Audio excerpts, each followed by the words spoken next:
Hello, everybody, and welcome to the CrossGen podcast. I am your host, Walt, and I am joined today by the two other hosts in this podcast. Guys, say what's up.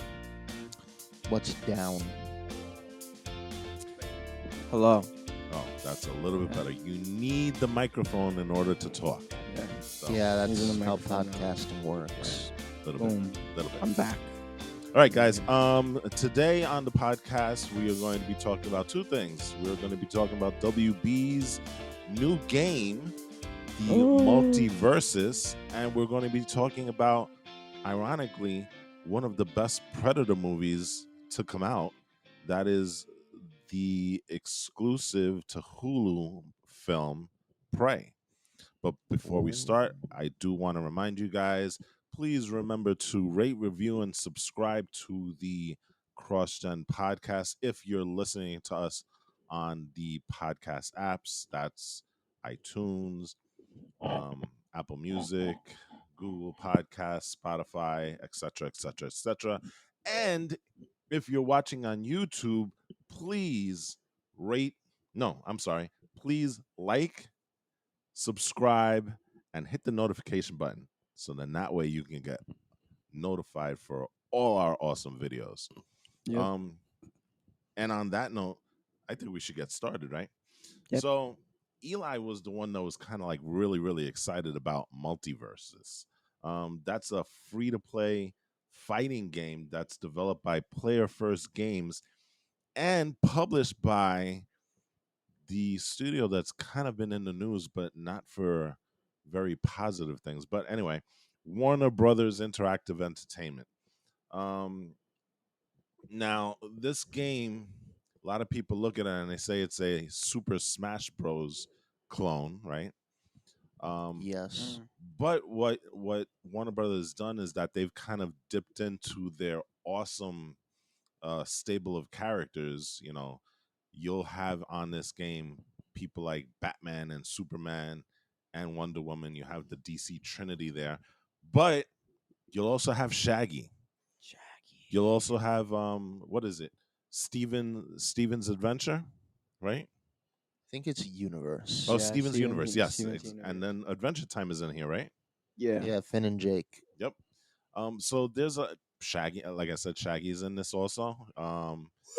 And funny enough, which is kind of a weird thing, um, Arya Stark from Game of Thrones makes an appearance, which is oddly weird, but works at the same time. You got guys like Tom and Jerry as well. So there's a lot of characters. Oh, and I forget, personally, the reason why I think this game exists, LeBron James, LeBron James. right? Oh boy. Because LeBron God. James, if you look at it with the Space Jam movie, they utilized all the WB characters, right? And so I'm pretty sure somebody in WB Interactive said, "Hey, we've got all these characters. Why don't we make a game out of it?" But Yeah, that's probably, me. That's probably. me speculating. So E, you've played the game more than we have. We did try it last night, but you spent some time with the game more this morning. So walk us through what the game is and what it's like. The game is basically a Super Smash Brothers styled game with the fighting mechanics and everything, and basically it's just Super Smash Brothers with Warner Brothers characters. That's really all there is to it. So Except it's they a have a battle clone. pass. Huh? So it's a clone. You admit it. Not a clone. It's definitely not a clone. Yeah, But I think it it's has enough stuff that kind of distinguishes itself yeah. from It's Super its own Smash genre. Brothers, right? It's its own genre. So it's not necessarily a clone, I would say. But I mean, what my experience with it or whatever. Yeah, how'd the game play? The gameplay is definitely fun. It's not a gameplay I have any problems with because the game is really fun to play, especially with when you're with like a party or whatever. I mean, the game was built for 2v2, so if you do have a party, it's recommended that you play with the party. But it's a pretty fun game. They have a decent range of characters. I'm pretty sure they're adding more anyway. And I heard some talk about Godzilla or Gandalf, but I mean That'll it's be interesting. yeah, it's gonna be interesting. Well, I mean, if you have the Iron Giant and it looks like they kind of shrunk him, I assume they'll do the same with With Godzilla, which Godzilla, is yeah, kind of, it's gonna be a yeah, I'm not shrunken a fan of Godzilla. that. Oh, I'm not a fan of that. that's not Godzilla then. That's No, baby that's not. Godzilla. Yeah, basically, Ew. I don't know about Ew. that. Godzilla Jr. at best. Godzilla Junior, disgusting. But I mean, the game is fun, and that's my experience with playing the game. As of the whole cosmetic system and customizing your characters, it's a little bit substandard because you have to literally buy everything to actually you have to buy characters as well, which is really That's annoying. typically how you played the old fighting games, if not unlock them by Yeah, defeating but them in you had like a a story decent mode. but you had a decent range of characters from the very beginning. When you had Mortal Kombat, how many characters did you start off with? Yeah, okay, well, that's Mortal Kombat. I was thinking more so along the lines of like, because I know Soul Calibur kinda had that system in place, sort of, if I Yeah, remember but you correctly. still started Yeah. off with Yeah, but like, I don't know. because you only start off with three characters in the game. Three characters that the only three characters there are only three characters that are playable out of this 16 character roster. But that's only if you're going online, right? But a majority of the game is online if you Yeah. want anything or if you're going to play the game in general. Everything's And online. I heard that it's rotating also. So like one It's week you'll get rotating, but a set of three, and then the next week you get another set of three or something like that, right? mhm. Well, it's really annoying because it's kind of expensive to buy these characters. It's not necessarily expensive, but it costs like 3,000 coins, which I don't think you necessarily get a lot of. And the only way you can even remotely get any rewards or any of the in-game currency, which I'm not talking about Gleamium, and I'll get into that in a second, but gold, you only get like 250 gold on Per one tier. match. No, on one tier. And every match you get like 100 something. So you got to play the game a You crap ton. they are In yeah. in other words, to like buy another character, then, They're right? trying to rob you of your time and your money. And for cosmetics other than the battle pass, it costs like 1,200 gleamium for Mm. something that's decent, such as a KO thing. So they're really asking a lot of you with this game. Well, I think that's been a criticism of free to play games, especially lately. I mean, I think it really came to a head with Star Wars Battlefront and their loot system. But like, you know, there's been criticism. I'm looking at Battlefront. you, Diablo Immortal, right?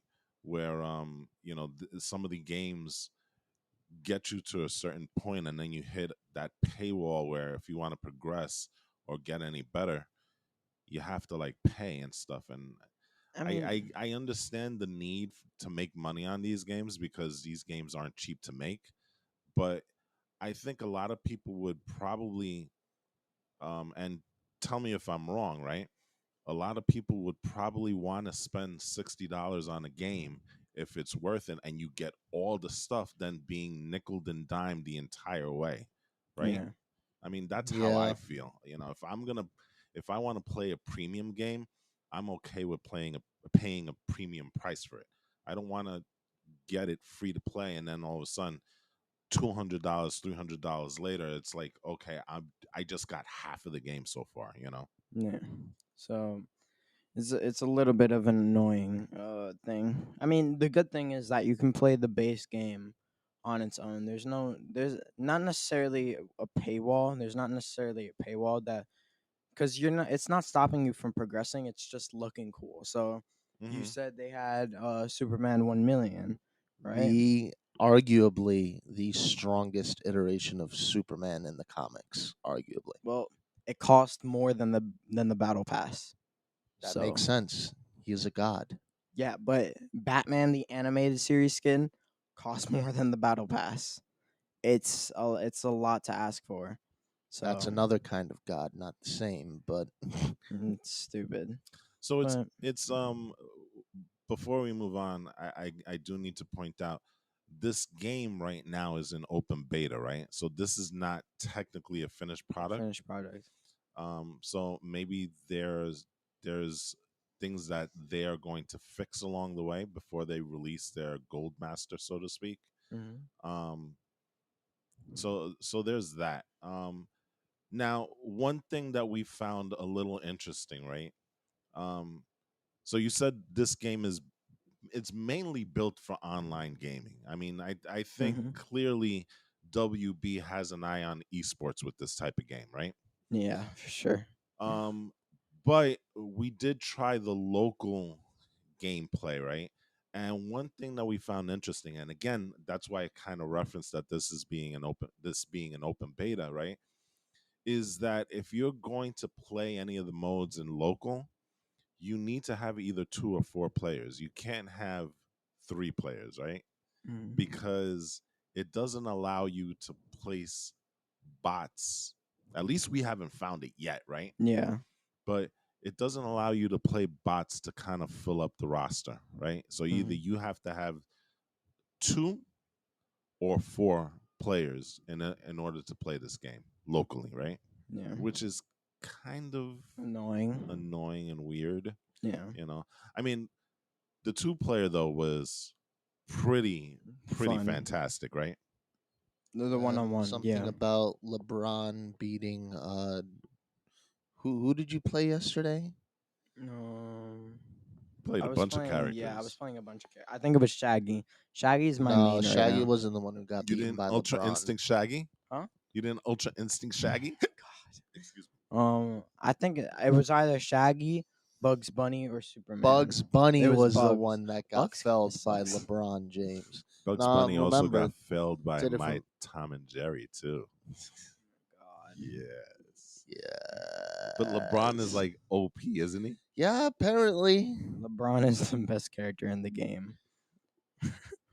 Which is kind of crazy, right? Why does Like that there seem was like a something point, I won't like a even lie, I WB was thing? just like legitimately button mashing, and you rung out. Yeah.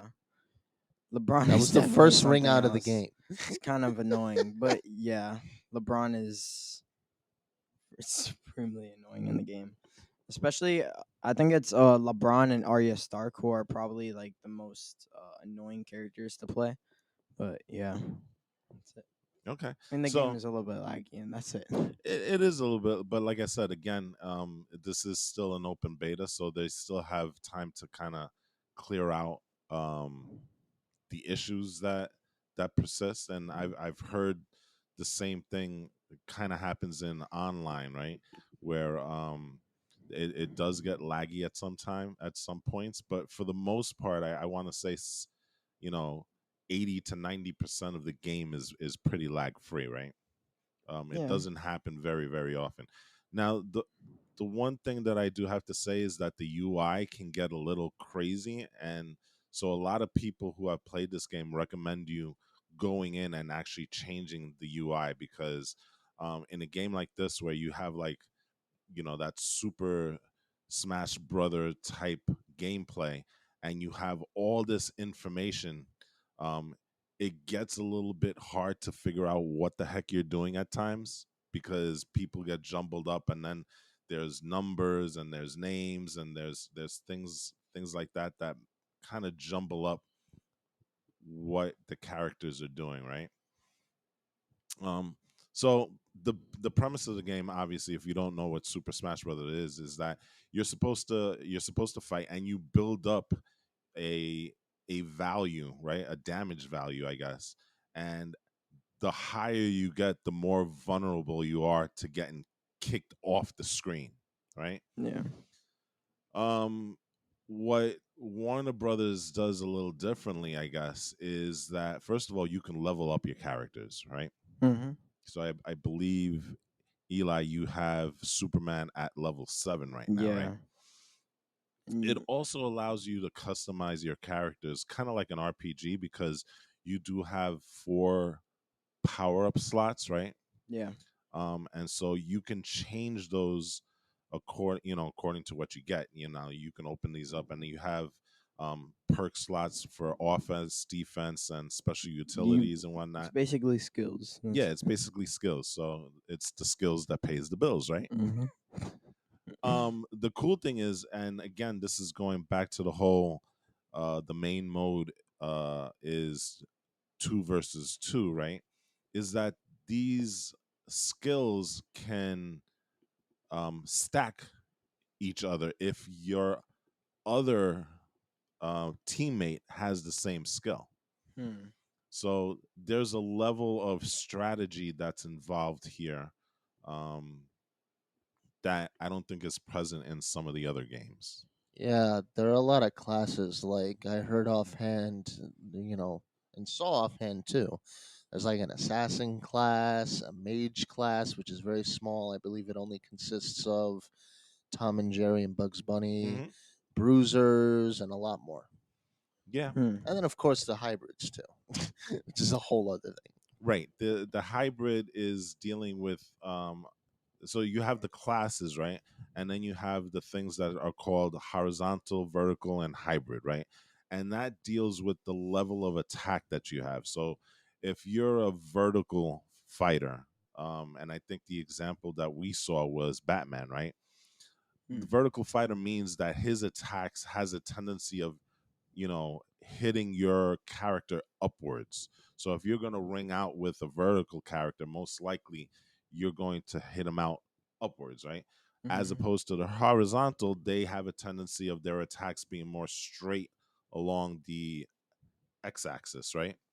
Where so then that means instead of going up, you're hitting your characters, your strongest attacks are side to side. Hybrid obviously is a combination of the two. Hmm. So, it's important to know these things, and, it's important to kind of know the classes that you have. There are certain tank characters and there are certain fast characters. And another interesting thing, and guys, maybe you want to talk about this a little bit, right? Hmm. There was a mention that weight Oh yeah, has weight display. has something to do with, the characters and gameplay. Yeah. Eli, you want to explain that a little bit? I mean, basically, like the more weight you have, like obviously Iron Giant would be a lot heavier. The more weight you have, it has an effect on the gameplay. I'm pretty sure, right? Well, it makes it harder for To them ring to out. ring Movement. you out, right? Yeah, and yeah, when they ring you out. So that's basically it. Yeah. As long as you As understand how to work around that sort of, there's a lot to work around to understand each character because they're all unique in their own way. Hmm. So it's a lot to learn. It's definitely a learning game. So you have to that figure has a things out. very that has a very WWE MMA type vibe where it's like you're dividing them up by heavyweight, welterweight, whatever weight divisions. Well, it's true. Kind of further highlights the fact that it's meant for like esports or something like that. Yeah, Mm, because again, the example that we were shown, Harley Quinn is a very, very fast character, but she's also very light. So yeah. it really informs on how you are going to play the character. Now, the thing about it is that these weight values aren't shown. So the internet and the community out at large, they've been trying to figure out the values. And so, what they've seen, then there's a chart that we could put up in the comments section, right? Mm, um, where they're trying to figure out who's the heaviest, who's the lightest. Obviously, the heaviest is going to be Iron Giant, um, but it does make an impact on how you play the game, because if you're going to be a fast character, you got to know that chances are you could be knocked out very easily. So you have to be really, really good with dodging and stuff. hmm The dodging mechanic in the game. It's actually at first I thought it was a little bit clunky, but now that I've gotten used to it, I think it's just a matter of getting used to it.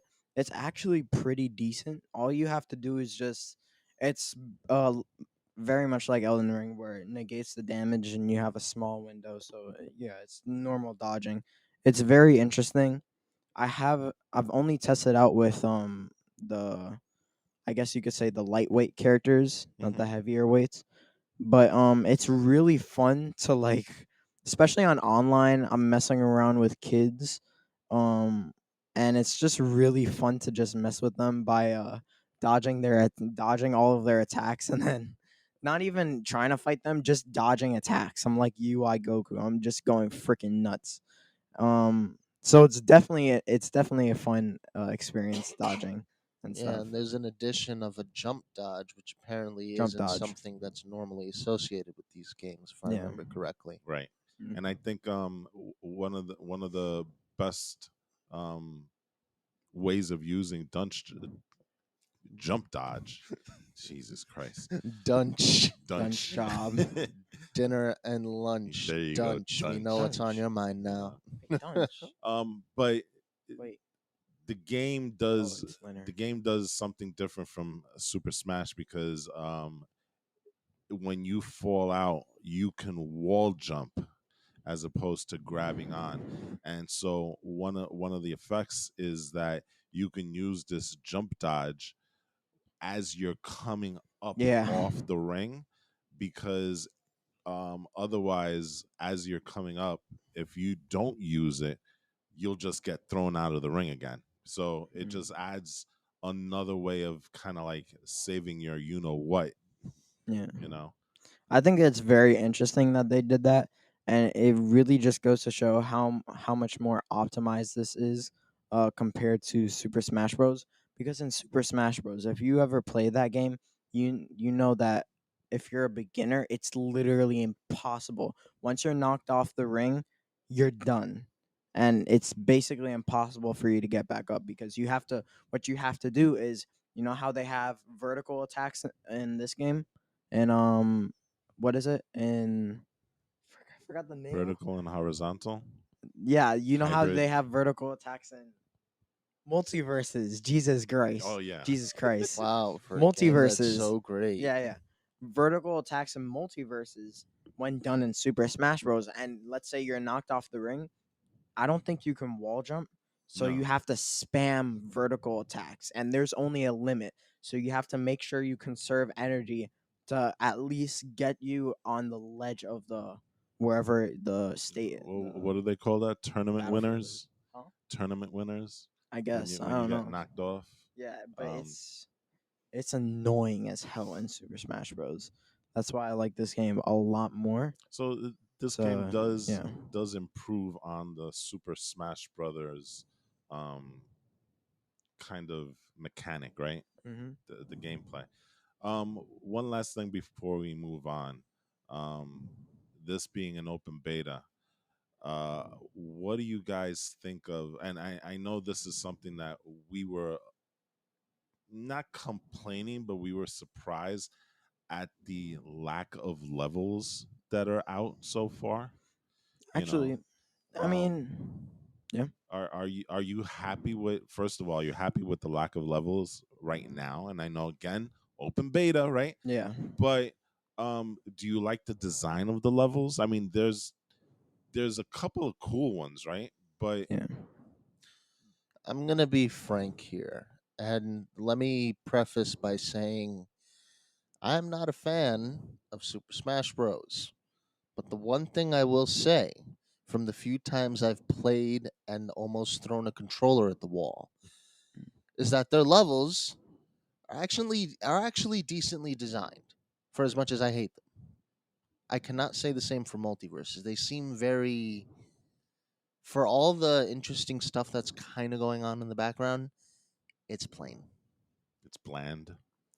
Yeah, not Yeah. gonna lie. Like, Me, sure, some of the stuff can be broken, but other than that, you don't have a lot of like you can go up. Like at least with the Super Smash Bros, like there were tiers to the level. Like you can go down, down, or make your way up. Hmm. You don't have that exact same mobility here. Yeah, I think what the most you could do is like 2 tiers, right? There's Yeah, usually more there's or usually on the less. sides those two platforms, and that's well, that's pretty much it. generally that's You know. generally Super Smash Bros. I No, they think have more. It's much As more elaborate. okay, look, as me personally, I think the level design is decent. It's not complex like Super Smash Brothers because it's not necessarily tiers that this game suffers from. It's more of just I don't know how to say it. There was a lot more to Super Smash Brothers than just Super Smash Brothers levels than just tiers. They had like interactable like environmental. Oh, well, of course Yeah, that they had too, but like I'm I not going to remember expect that in a beta though. and yeah, and that's why I'm saying it's a beta, and for a beta like this is the generally like in fighting games like these they have foundation like levels, I guess you could say, where it's just the basic ones. There's nothing crazy about them, nothing too complex. And for a beta, it's actually not that bad considering they have like what 6 stages, and for most fighting games that's all you're gonna get. So I'd say that it isn't bad. There's still some improvement. Like I remember in Super Smash Brothers you had what's his name, the Pokemon dude, Palkia, and she, I don't know the Palkia would just come in and like Yeah. shoot a laser at the second tier, and you had to dodge it while fighting. Yeah, legendaries are genderless. Oh, okay. So, So just but say they yeah, they. So it's or really it. it's kind of there's a lot of stuff that they need to improve on, but I think that with enough with enough time, and when they finish the beta, everything will be good. So yeah, And they need more characters because I think the count right now is 15.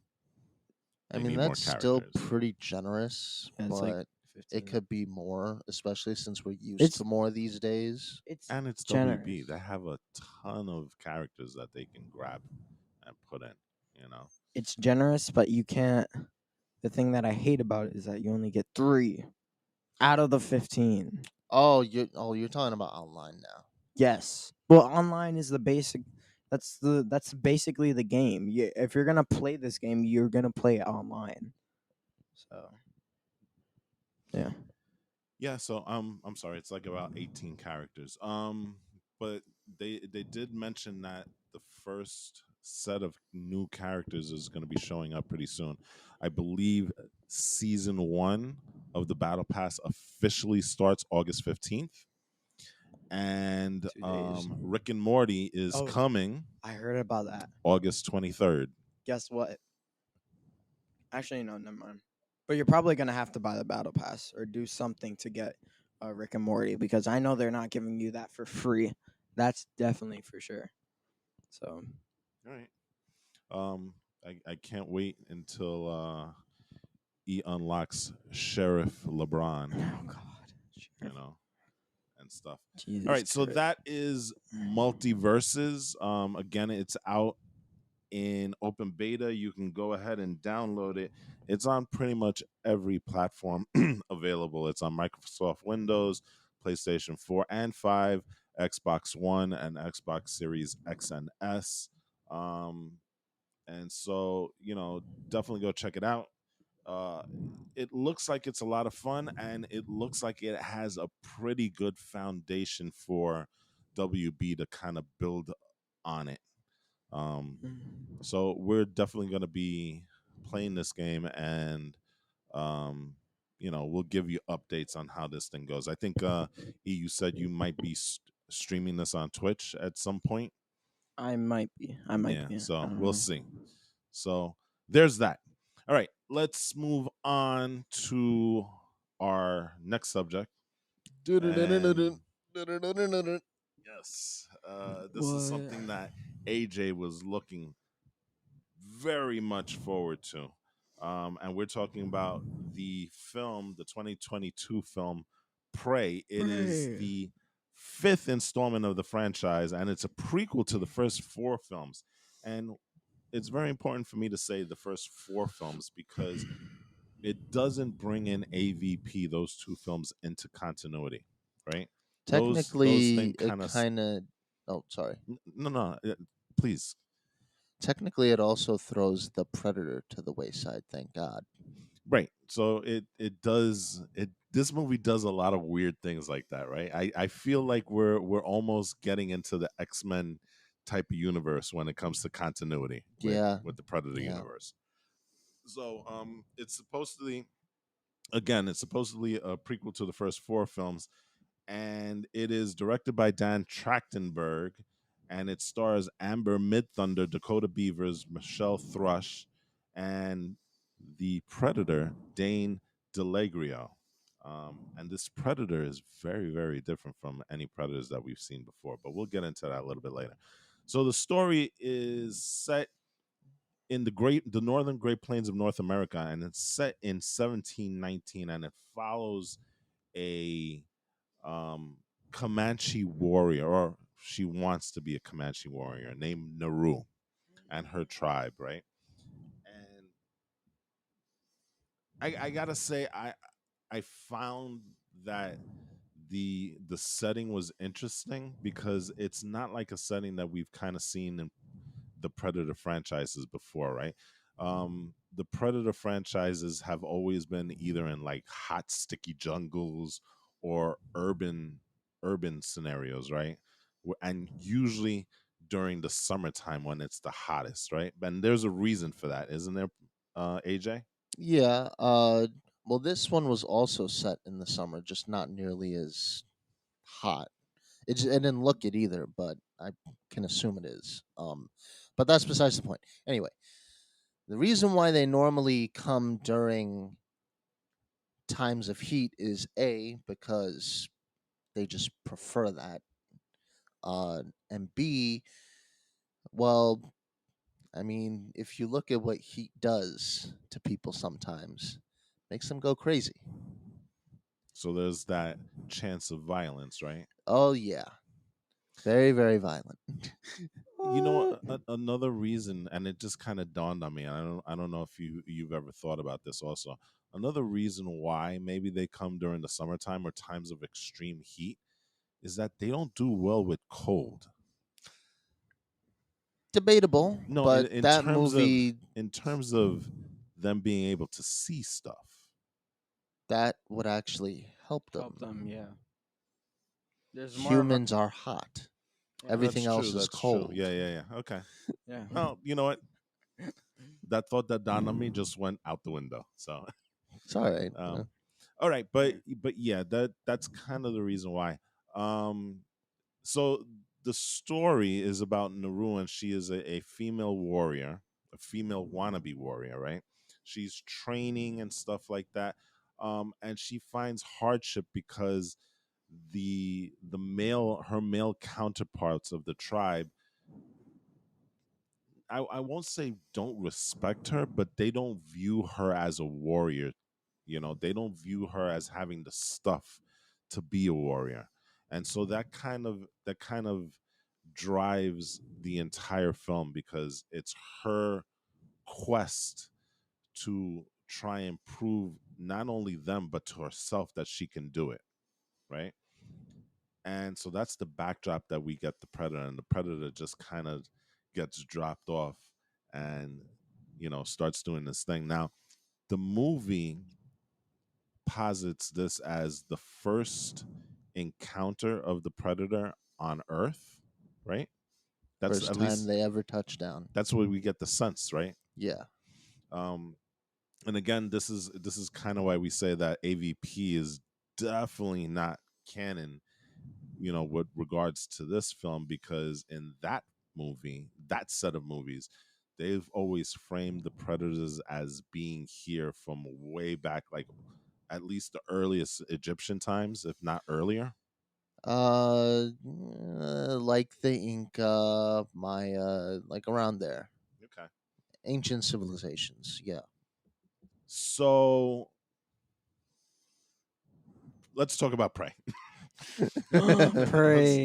about Prey. What did you guys think of the film itself? Man. Of course you would. Meh.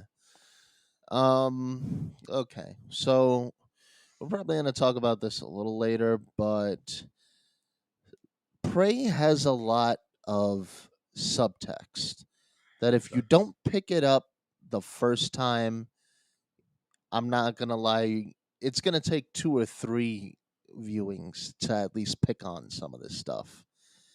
And I think that That's not necessarily the very best thing. I felt like it could have done a better job of conveying those things. Like maybe it doesn't have to be like completely in your face, but it should be at least like a good distance from your face. At least for me, it felt a little bit too far from your face. If you get what I'm saying. So let me ask you a question on this because I think this I kind of helped you with that stuff, right? Because we after we saw the film, we had a good what, like an hour discussion on it at Yeah. least and stuff, right? Um and so there were some things that I kind of showed you and said, well, this is the reason why they did it, why the filmmaker and the director made those choices, right? Um when it comes to films like The Matrix, which are very dense, The Matrix also does the same thing. Like you have to watch that movie two or three times to really get the full context of what it it's trying to say because it's a very deep film.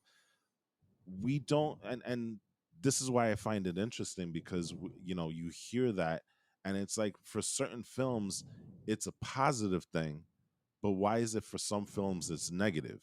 You know, like people love the fact that, and people go back to the Matrix all the time and it's like, oh, I just found out this new thing, um, and they've written books on the philosophy of the Matrix. That's how deep that series is. I've never heard anybody say, well, it's a negative because I had to go back and watch the film again to understand that certain I reason, you know what I'm saying?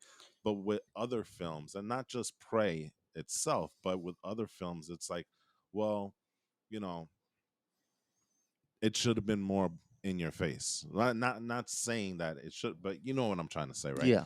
I find that argument interesting. I think the difference between Matrix and Prey. I know I'm gonna piss a lot of people off, but Prey doesn't have much to offer baseline, except for what you have to dig in. There's nothing crazy special about Prey, but in comparison to the Matrix, Matrix had some of the best effects of its time, right? Did it not?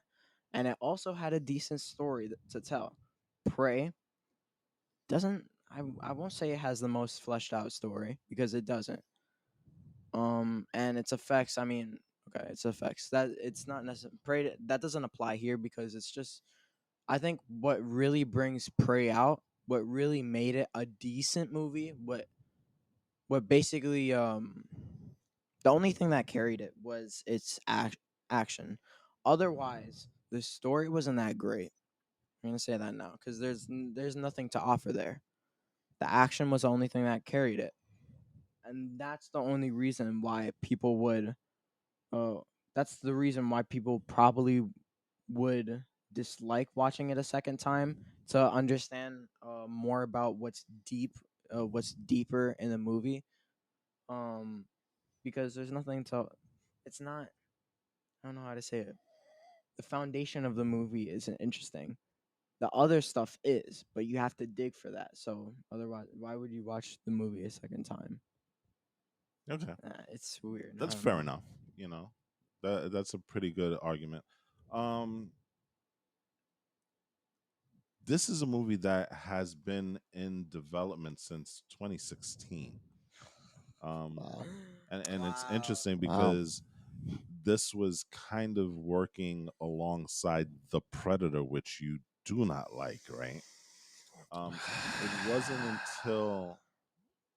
until January of 2020 where where they said, okay, we're really gonna develop this film and start working on it. No. And any thoughts on that? Because this, it's strange to think about it, but this film was initially pegged for theatrical release, and I guess it's kind of a how's what it's kind of a casualty of the 20th Century Fox Disney merger where they've taken a lot of the films and they were like, okay, well, we're not going to really promote these films all that much, but we're just going to dump them on our streaming services and stuff. Which is a shame because if you look at the reception that this movie has gotten, um, it's actually, if you look at just the Rotten Tomato scores, it's the most well reviewed film in the franchise, Okay, well, even yeah. more so than the original Predator. Wow. So Okay. it makes you wonder why Disney decided to throw this into Hulu here in North America and Disney Plus, internationally, when at the very least you could have probably thrown this theatrically and, you know, made a couple of dollars off of it, because you look at it, it is Hulu's biggest um streamed movie TV film What? Well, ever. That's so disappointing. Oh my Ever. god. You know? well, you see, I don't. I'm gonna try to think like a Disney exec for a second. They probably didn't see this testing well, so that's why they did that. But it ended up testing very well, and it's probably backfiring on them right now. So now, probably the next one that comes out, this is me not thinking as a Disney exec anymore, hopefully will be a theatrical release. Hopefully. I mean, they still have a chance to kind of like reverse and say, you know what, we're going to throw it into theaters, but people have already kind of seen it, so it's not going to have the Yeah. same impact. How long does a Um, movie take? Real quick. Hmm? How long does a movie take to be made? Like a year, right? year and a half. This you one know. took 4. Yeah. This one took 4. But this one Well, was no, this not one even was stuck 4. in This one took 6. 6 yeah, but this years. one was stuck in development hell. It Yeah. wasn't. They Okay. really didn't start working on it until January of 2020. So That's still generally, horrible. films usually take like about a year and a half. But development of it, and that's just filming. Development Mhm. and previs and all that stuff conceptually could take So, years also. so what was the last 4 years or the last 2 years of 20? What was like before 2020? What were they working on before 2020? We're working on the story, The script and the script, the story. story. 4 years. Well, it's not only that. They were probably trying to pitch it to the studio, Okay. and the studio was like, we'll think about it and stuff like that. It's not Script just writers, yeah. editing. They may the executives may look at the script and say, yeah, I like this, but you need to change that. Things like that, because the studios do get involved Okay. in the storytelling and stuff. So there's a lot of things that go behind it, and then you have to get funding. So there's a lot of things that go into making films that are underappreciated when people go and see the film and just trash it. Um, there is a lot of work that goes into that and stuff.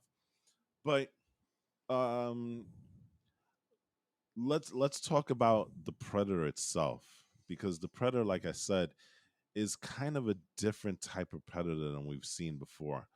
Yes. I made the mention that he's a much leaner predator than we've seen Sure. in previous iterations. And it's true. And the director made it a point to say that he wanted this predator to be a little bit more feral than the others. Is much more wild, much more, untamed and stuff. And I think you kind of see that not only in the way that he looks, right? Because, even his helmet is different. He doesn't have a very technological helmet. It's mostly made out of bone. But just his actions as well, right? Yeah, like his fighting style is, I have to say, a lot more visceral than normal predators. Like, predators don't often use swords. This guy does. Yeah. Predators don't often use hammers. This guy does. Predators don't often use shields. This guy does. And he uses the shield in very Very cool ways, interesting. right? Yes. Like it, I'm not gonna say it puts Captain America's to shame, but Captain America's can't take someone's head off. At least not if he really tried. Yeah. Well, no, if he really tried, it probably could. But even then, this one is more razor like and it's easier. Hmm. Yeah, I think and I made the case to you, and I don't know if you still agree with it or not. I thought that this Predator was very, very raw and young in terms of how he operated and his experience level in terms of hunting. I believe so too, purely for the fact that, see, the Predators are a very trophy driven culture type people, alien people. Most of the time, they'll bear some of these trophies as part of their regalia. Right. This dude was like green. He was completely He naked had for the most part. nothing in the way of trophies. Yeah. No trophies, no armor. It was basically, the Predator version of Let Me Solo Her, where it's just he's just wearing the loincloth and a helmet, right? More or less. It's a very weird way to put it, but yeah. Okay. And for those who don't know, Let Me Solo Her is uh, a player who's gained fame and notoriety in the Elden Ring series. He Community. wears basically a diaper and a jar on his head and literally destroys bosses for you. He'll come into your game and help you destroy, but specifically Melania, one of the harder bosses in Elden Ring. Um, but anyway, yes, he's a very green warrior, and I also had made the argument that his journey kind of mirrored Naru's journey as well.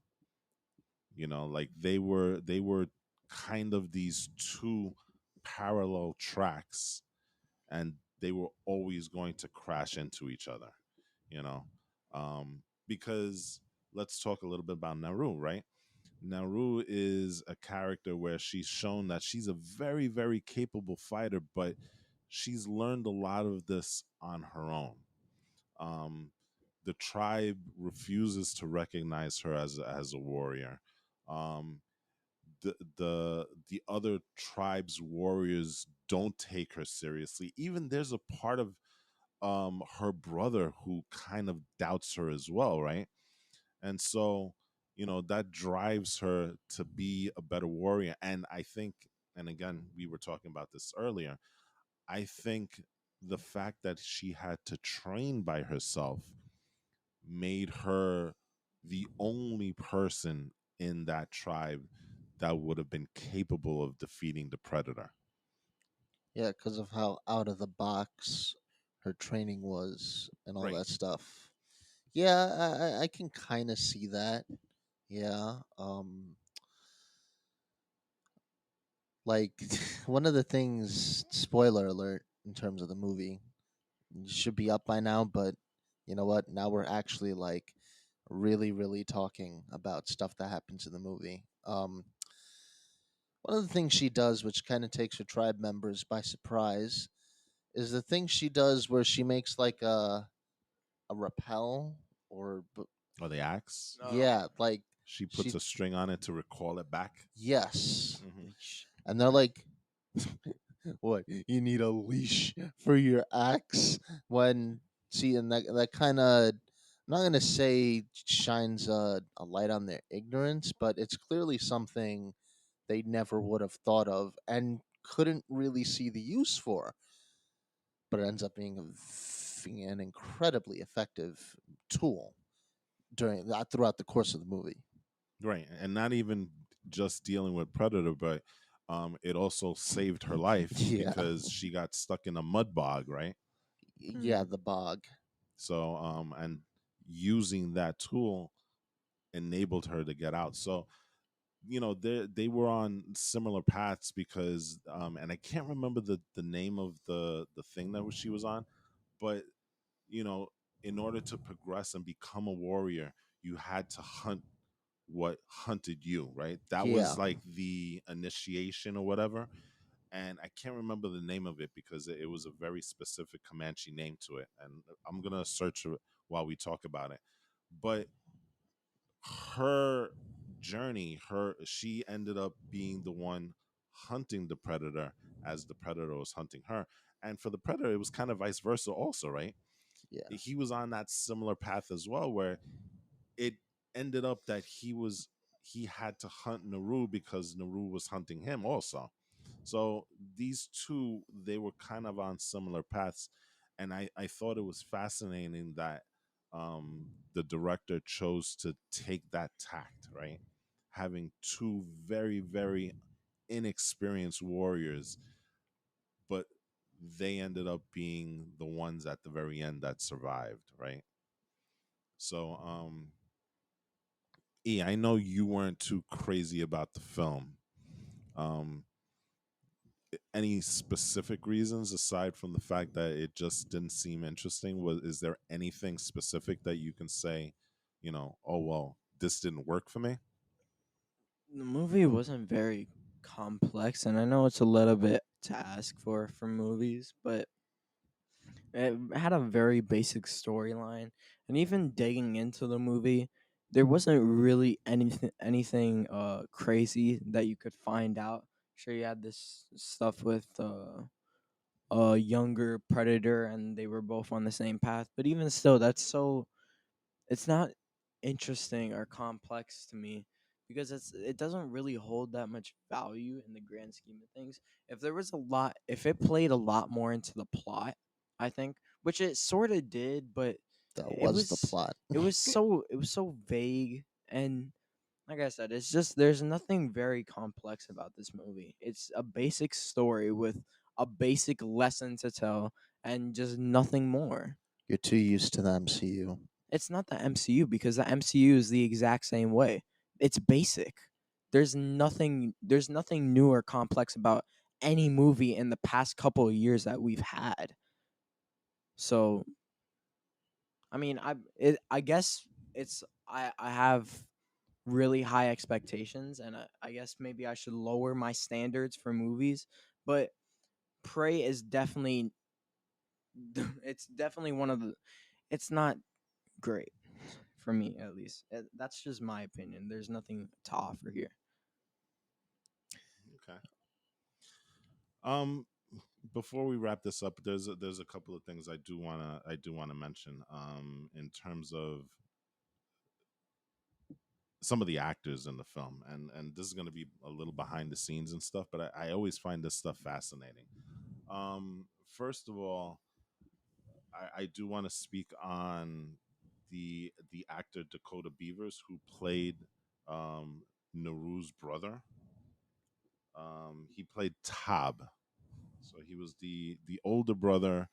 He was the guy that ascended to the war chief in the film, right? Because of almost kind of like taking Naru's thunder, right? With the mountain lion and stuff, right? Um, More or he's less. 22 years old, but um interestingly enough, this is his first major role. He was working at TJ Maxx while filming the movie. Oh, That is that's some kind of that. dedication. No, that is not kind of. That's pretty impressive. Yeah, so it's he actually is in a band. um And a band. And the yeah, band. Oh, Okay. he's in a band called Sheridan Hill, and they moved to Nashville in 2014, and he's kind of done the local scene and stuff like that, and at the same time working at TJ Maxx, and at the same time trying to be an actor. And so when Prey came along, he auditioned for it, he got the part, but he still was kind of like, okay, maybe this acting gig works, maybe it doesn't. I'm still gonna keep my job in TJ Maxx, which is kind of insane because you know um he was doing dive bars at night working at TJ Maxx, and then all of a sudden the movie hits and it's like, okay, well, I gotta go do this. you know. So I find that interesting. In terms of the Predator itself, the Predator was played by a guy named um what's his name? Oh my gosh. It started with a D, I think. Yeah, his name is, oh my gosh, I can't believe that I don't know this guy. Um his name is Delegro. His last name is Delegro. I'll tell you Oh, his first name. Dane Delegro. Sorry, I totally blanked out on that. Um Dude's 6'8". He was a former basketball player. wow. You know what I'm saying? So and they wanted to bring, he again, going back to what Dan Trachtenberg said, the focus was to bring in a very svelte, feral type predator, and he kind of fit the bill. Now he's still physically imposing because at 6 foot 8.5 inches, and if you see this thing walking, towards you, you're gonna be like, whoa! Regardless of how skinny he is, the guy is big and he's still built. But again, it goes back to the whole, let's make this a different type of predator. The last one that I wanna talk about, and probably the most important one, is Coco. Coco? We know who Coco is, right? No. Sorry. Oh, the dog. Oh. So, cute story, right? The dog um was found in an animal shelter, right?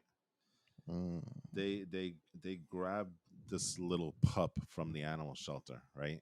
So that in of itself is an awesome story because literally, from animal shelter to movie star, right? okay.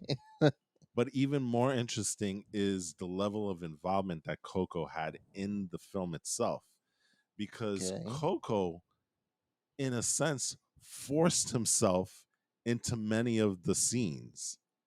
Wow, really? Okay. What? So Coco was not meant to be in all as many scenes as they were, but they couldn't find a way to get the puppy to do what they wanted to do. Well, I mean, So yes. so in It's trained. essence, yeah, it wasn't as trained as you would think, right? So they were having a hard time getting the dog off the set. So Whoa. eventually they was like, okay, let's let the dog do what the dog does. And it turns out that he was a huge part of the film. He was also an awesome part of the film. So, this is a case where it's like, you know, we see some stars that are kind of like campaigning for roles online through Instagram and social media, right? Coco did that, but he did that while he was actually filming the damn movie. He was like, you know what? I'm here. You're gonna make me a star. So big props to Bro. Coco. I thought those were kind of interesting, but especially Coco. Coco is uh Coco is one that we thought was going to eat it throughout the film, right? Like we thought Yeah. that Coco Yeah. was there just to expressly die, I guess, Yeah. right? That's normally the case in films like these, though. You can't even lie. Coco was a big thing. Um so let's talk about the end credits to wrap this up, because I think this is a very important thing. And people, if you haven't seen Prey yet, please don't dismiss the credits, because the credits, you would think, would be an easy, what it does is it basically retells the film in like cave drawing, right? In like very primitive drawing, right? Yeah, like cave drawings. Yeah. Yeah. But the very end, it adds something that wasn't in the film. And this could be there's two things that we need to talk about. I'm sorry. Um we forgot about the Frenchman. Well, I mean, But the Frenchman is What very, Frenchman? very Oh. important yeah, for not only continuity in the Predator, but what happens going forward if there is a Prey 2, right? Yeah. So in the film, the Frenchmen, they're pretty much the villains, a sub villain of the film, right?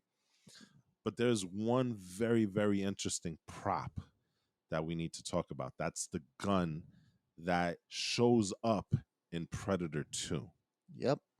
So in this particular thing, Naru ends up kind of befriending a Frenchman, kind of, sort of, in a More like an weird. uneasy alliance. Yeah, exactly. Like, she's imprisoned by the Frenchman, but then there's one that kind of want to helps her.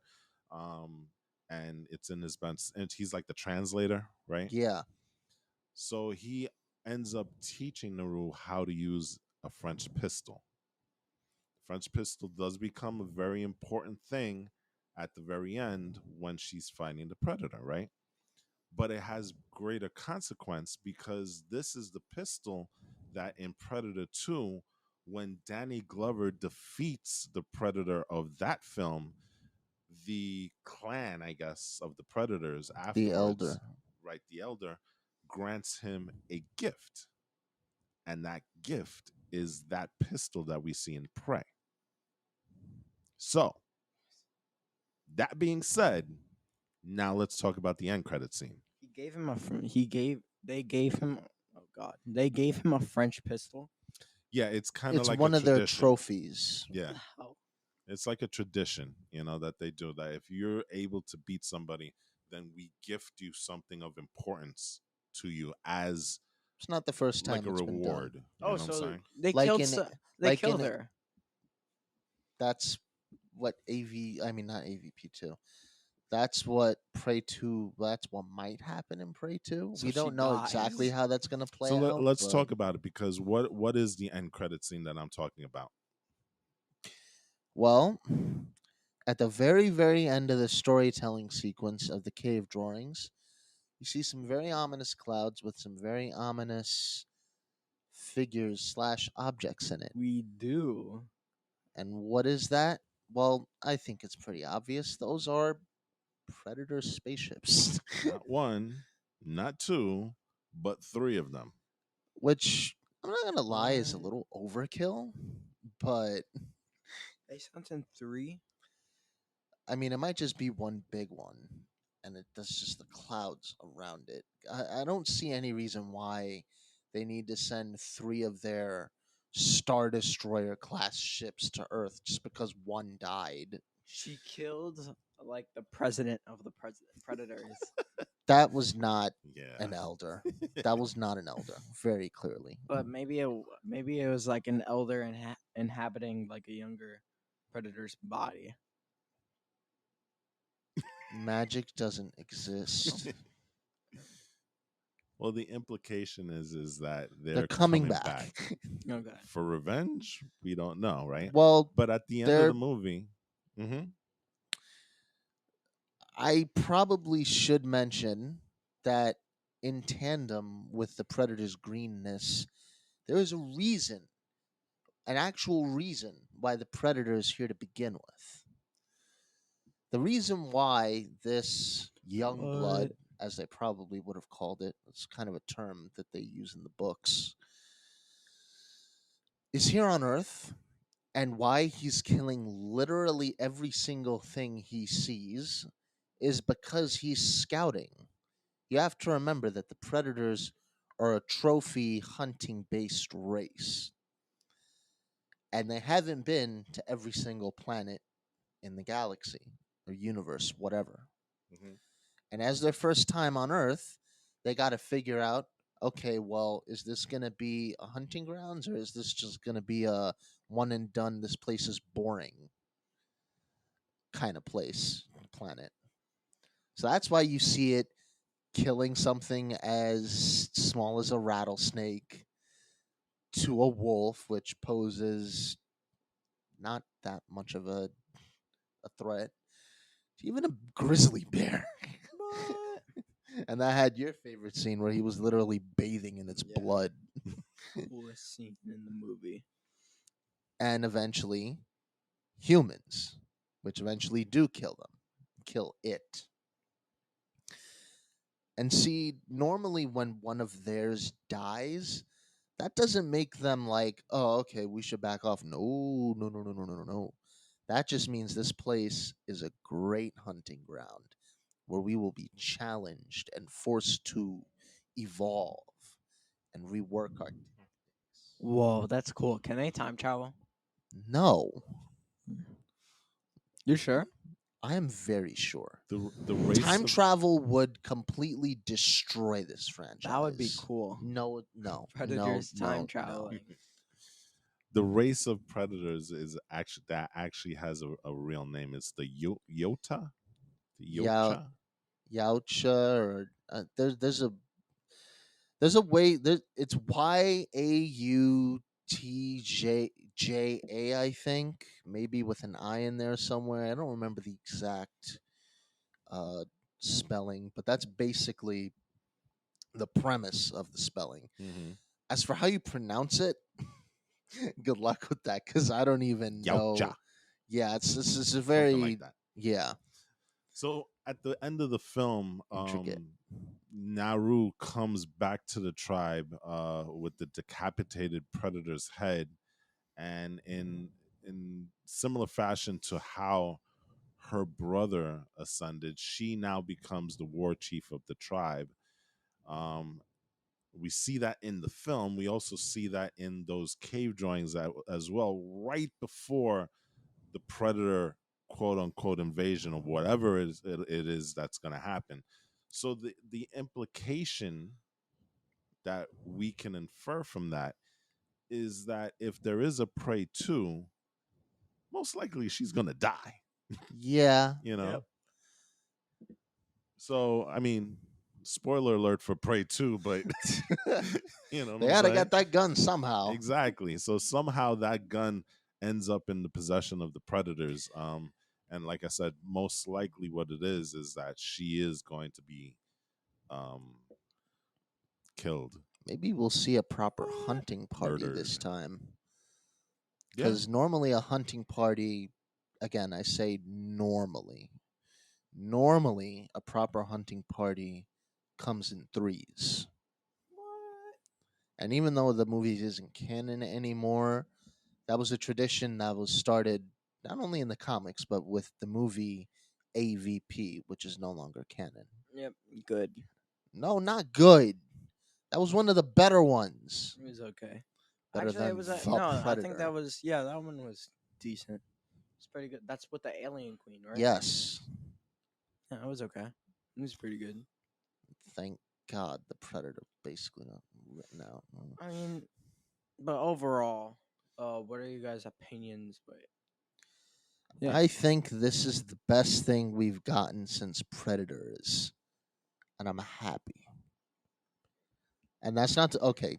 That's another thing. To run down the list of Predator movies so that you don't confuse them. Yes, I There think that's a is good idea. Predator, which is number one, starring Arnold Schwarzenegger. The original and the classic. Get to the chopper. Come on, do it. Do it. Then there's Predator 2, which is the movie with Danny Glover and the French gun. Not as good as the first. Not a Yeah. good film in general. Yeah, unfortunately. Yeah. But then you have Predators, why do you need? Why do you? which is the newer version with, Adrian Brody. yes, Jack Driscoll from the King Kong Did they film. make that? Mhm. Did they think that making the title plural would make it sound somehow cooler? Yeah, Or because more the original, Predator. it's actually funny. The original concept for Predators was that it wasn't supposed to be just, because remember, it ended up being the normal Predator and 3 Berserker Predators. Okay, it was gonna be like It the was supposed to be civilization. like 50 or so Predators running around in that film. There was a good cast in that film. Yes, there Because was. Lawrence there Fishburne was was. in it. Who's that? Morpheus. Oh Morpheus. yeah. Mashallah Ali was in it. Oh. You know, Yeah, he died. who was going to be taking on the mantle of Blade. You know, there was a lot of really, really good really good actors, and the movie wasn't that bad. I actually enjoyed that movie. and it found a way to deepen the movies in the way the Predator, which is barring Prey, the most recent one, failed exquisitely to Mhm. do. Yeah. But yeah, Okay, okay. And the then Predator Andre's favorite, sucks. AJ's favorite, AVP. Not to be no, confused with here's the the Predator. difference. What about AVP? So let me explain that also. Well, let me just get the continuity out of the way first.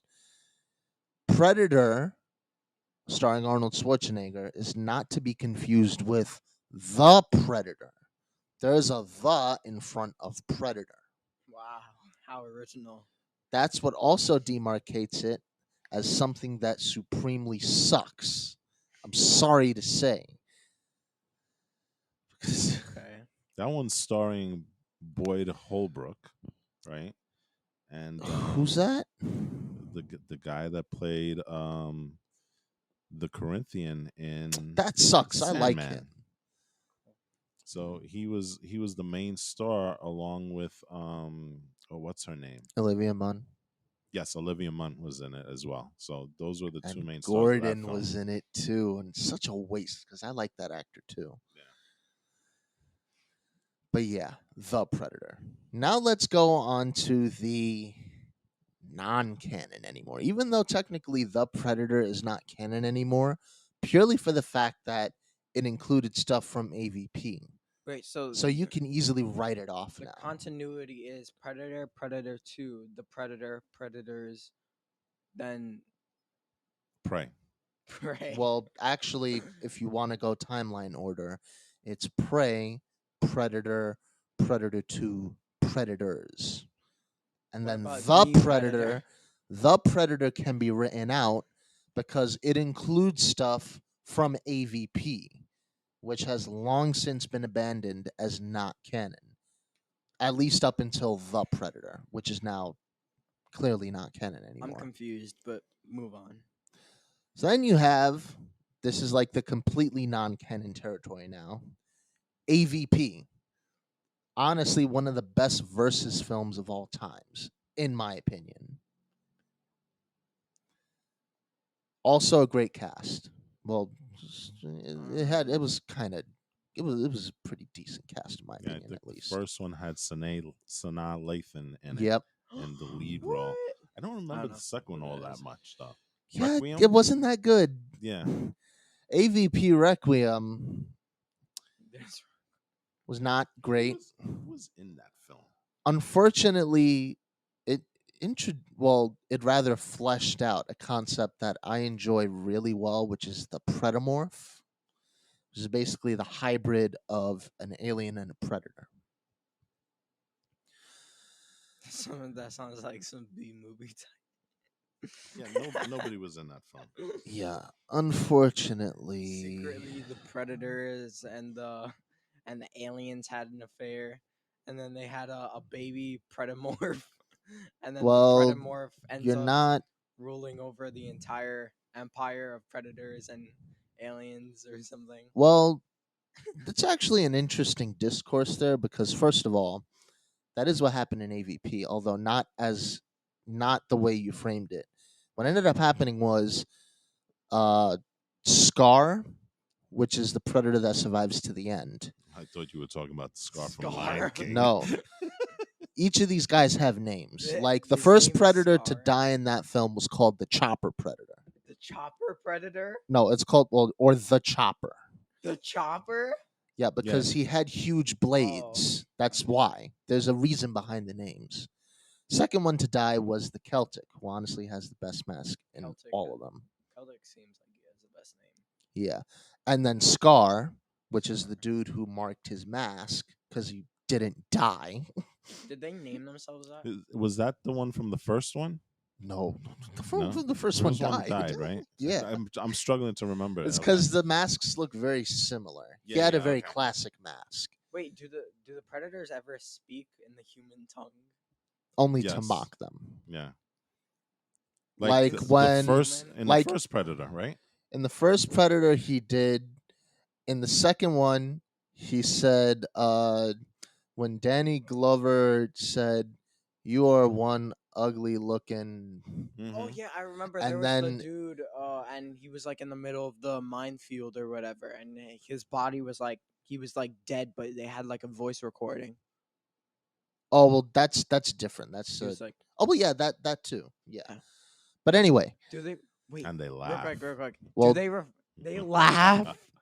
The that was end in of Predator One. yeah, the end of Predator. Is He it was like a cackle? mimicking. He was mimicking.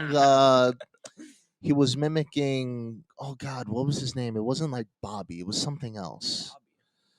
The dude who does the forget his Oh, name. the Native American. Yeah, Um, forget it. He's so yes, cool.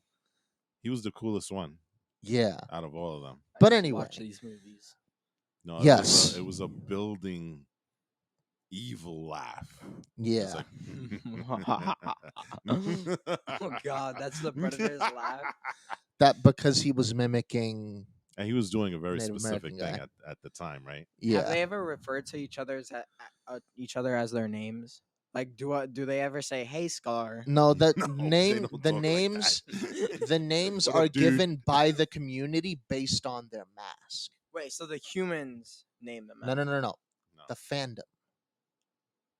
So it's the fandom's. It's half the fandom, half the people who put out these movies. Yeah, So it's the, their fault for the naming process. it's The the way name, the that nomenclature is actually pretty ingenious. but it's What do the you way you refer to It's Scar. that character Scar, though, in is Lock kinda and like, Key, uh, Bodie.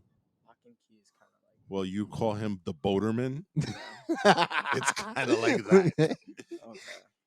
You're renaming the character to your own, Okay, the but Boaterman. back to what I was saying really quick so we could like go forward. So what happens to Scar is that he takes off his mask for a second because he was marking himself. In the process of doing that, a face hugger Himself by latches himself. onto him. Oh. I thought they And worked together. Weren't they like a team? yes, but he got incapacitated. That was before he was working with the last human survivor. No, I'm talking about the face huggers and the predators. No, they never worked They're together. not a team. No. I thought they threw face Predators- huggers at the. Oh wait, that's part of Aliens. That's Yeah. right. This is AV. The Predators were hunting the aliens. Yeah. Yes. And so by the end of the movie, and only the end, There's a Scar. yeah, when Scar is already dead, the Predomorph bursts out of his chest. So he's dead. Yes. Well, he was killed by the Queen moments before that, but thankfully the little bugger survived. But that's besides the point. In AVP Requiem, the Predomorph is not seen as something that could be remotely Predator. In fact, not only in the movie but in the comics also, it's referred to as the Abomination, as in that's not something that you want to have happen. Half Predator, half alien. 100% not good. They need to work on their naming process, but sure. But yeah, Nice. I gotta watch it again because I remember AVP being really enjoyable. And I kind of want to watch I it remember again the too now. Alien Queen. That was kind of I don't. It didn't scare me as a kid, but it was like really fun. Yeah, because it was imposing and great. Huge. It was almost like a kaiju. I don't know how. Yeah, it it's aged, probably though. one of the bigger alien queens you see in the films, honestly, because when you see Aliens, that one is actually smaller than the one in AVP. Smaller. Yeah. All right. So that is let's wrap up this conversation. I'm not going to ask you guys what you thought of the film cuz it's pretty obvious, but I will ask this. Talk has been that we're going to get a Prey 2. Are you guys No. excited for that? Honestly, I I thought Prey was good enough on its own. I didn't think it needed it to. As much as I would like to see how the pistol eventually ends up in the Predator's grasp, I don't know. as much as I liked Prey, I don't know how I'd feel about a Prey 2. I feel like that's a cash grab, in my opinion. Okay. Um, before we wrap this up, I do have to make one more point on Prey, which again I thought was pretty awesome. Um, Prey is a film that had a lot of reverence for the Native American culture, right? They went out of their way to make sure that Native Americans were represented correctly, to the point that there is a second version of the film.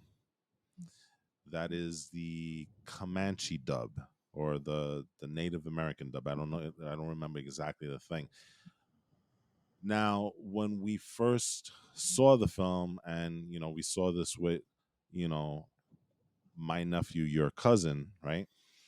The thought was that they were going to just kind of dub over the voices, which we were like, okay, that's interesting. But upon deeper research, what ended up happening is that they asked the actors to come back and they refilmed a large part of the movie up until the French translator. It was all in Native American tongue. Originally. No, No? Oh, okay. they came back to film that.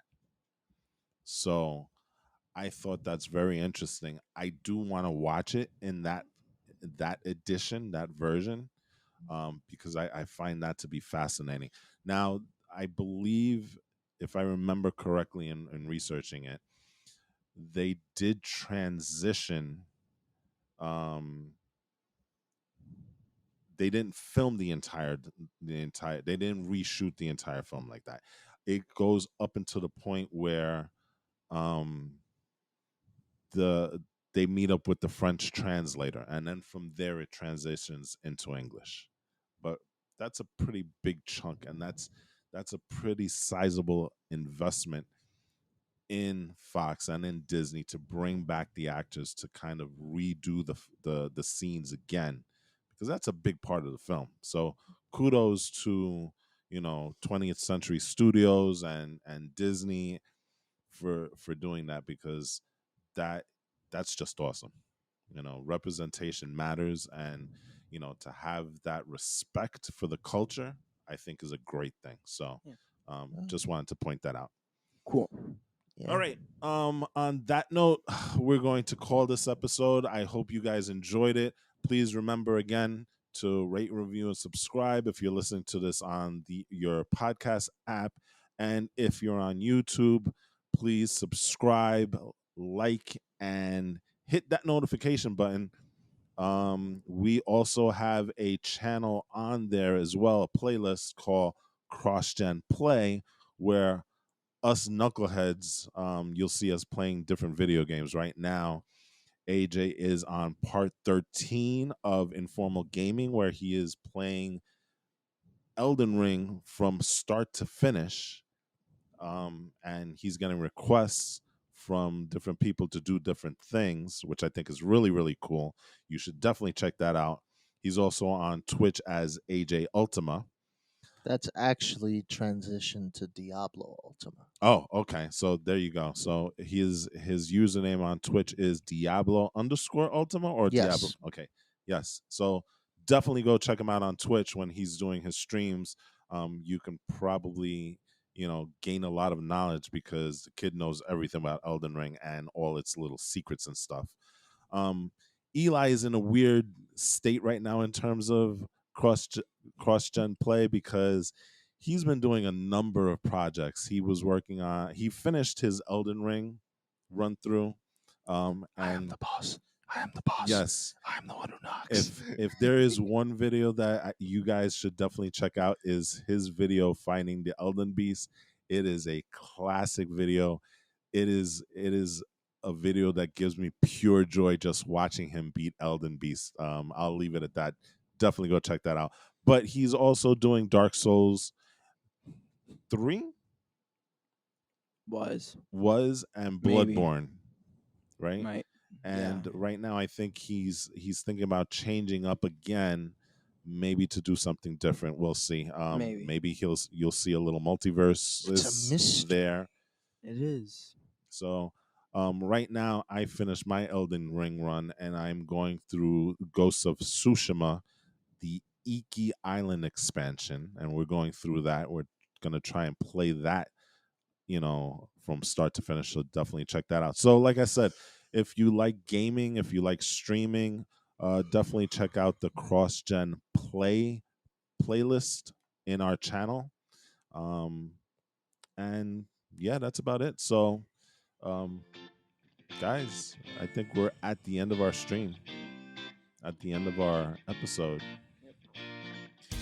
May our wait, hold on. No, I have to say my name first. My name is Darth Paul. Oh Lord, Eli. What's your name? Yeah. Just Eli. Not Jakushubib. A Million Man Walt. Elias the First Hunter. It's actually pretty cool. Actually, pretty dope. Not even gonna lie. I like that as a gaming handle. Yeah, that's You kind know. of sick. So anyway, okay. So on that note, may our Wrist blades cross again. there you go. All right, later, people.